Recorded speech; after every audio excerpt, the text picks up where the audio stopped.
This video is just to finish up the applications part of quadratics that we didn't get to yesterday. So right before class got out yesterday, we kind of got into how the vertex is an important point in quadratics because it gives you the maximum or minimum value of the function. And so in word problems, you're going to want to look for keywords. So if you're looking for the minimum, you're going to want to look for words like least, smallest, and fewest. These are just some of them that you might come across. For maximum, you might see the words most, largest, or greatest, and that's telling you to find, the highest point on the parabola. And so this would be an upside down parabola if we're looking for the maximum.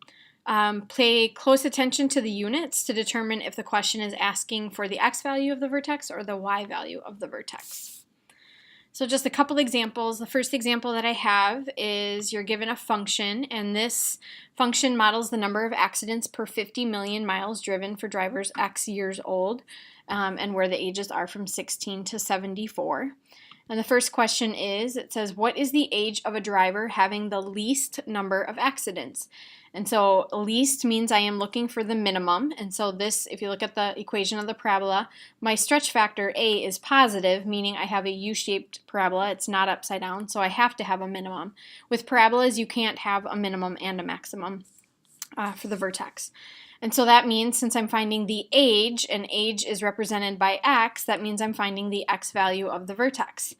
And so the formula that we got yesterday was the opposite and then of b divided by 2a. And so in this case, the opposite of, and then my b is negative 36, divided by 2 times my stretch factor is 0.4. When I type that into my calculator, now make sure your answers make sense because we're talking about an age. You shouldn't get a negative value. And also we told you that the domain was between 16 and 74 because you can't get a license before 16, and most drivers stop driving after the age of 74 just based on this model. And so make sure your answer makes sense. When I type this into my calculator, when you guys hit divided by 2 times 0.04, make sure your entire denominator is in parentheses. Otherwise, it's going to do 36 divided by 2 and then multiply that by 0.4. And when I plug that in, I get 45 years old is the age of a driver having the least number of accidents. And the second question is, what is the minimum number of car accidents per 50 million miles driven? So now it's asking for the number of car accidents, which is represented by the function. So that just means take the x value of the vertex that we found in A and plug it into the equation to get your k. And when I do that, I get 0.4 times 45 squared minus 36 times 45 plus 1,000. When I type that into my calculator, I get 190 accidents. So this is the minimum number of car accidents per 50 million miles driven for 45-year-olds.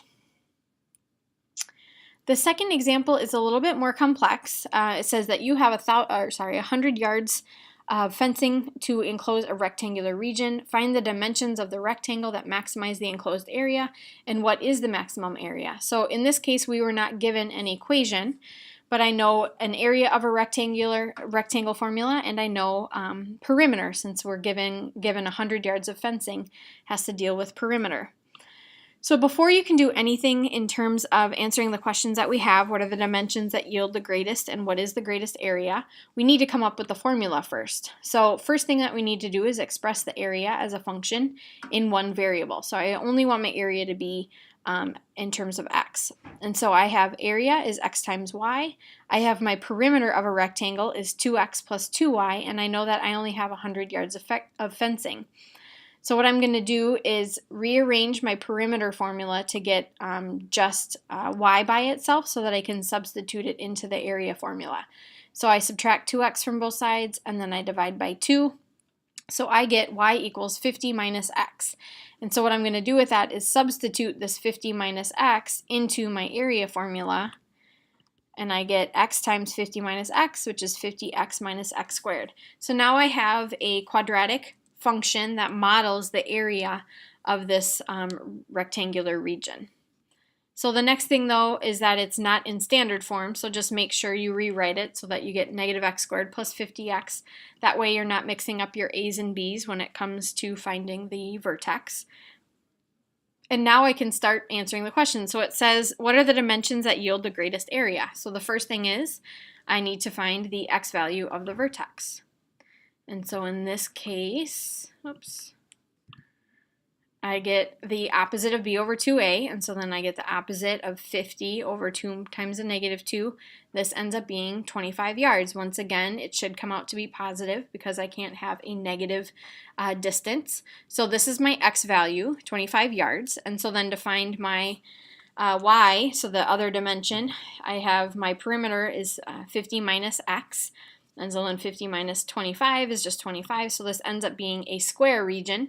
And so there's my 25 by 25. That's the answer to the first question, the dimensions that yield the greatest area, which these dimensions give you the area as well, but your area was that quadratic formula or quadratic equation that we had in the first part. When I plug it in, I also get 625, which is just 25 times 25. And then square yards, since that's what I was trying to maximize, was area. So hopefully these two examples kind of help you begin the group work. There are 10 problems of group work.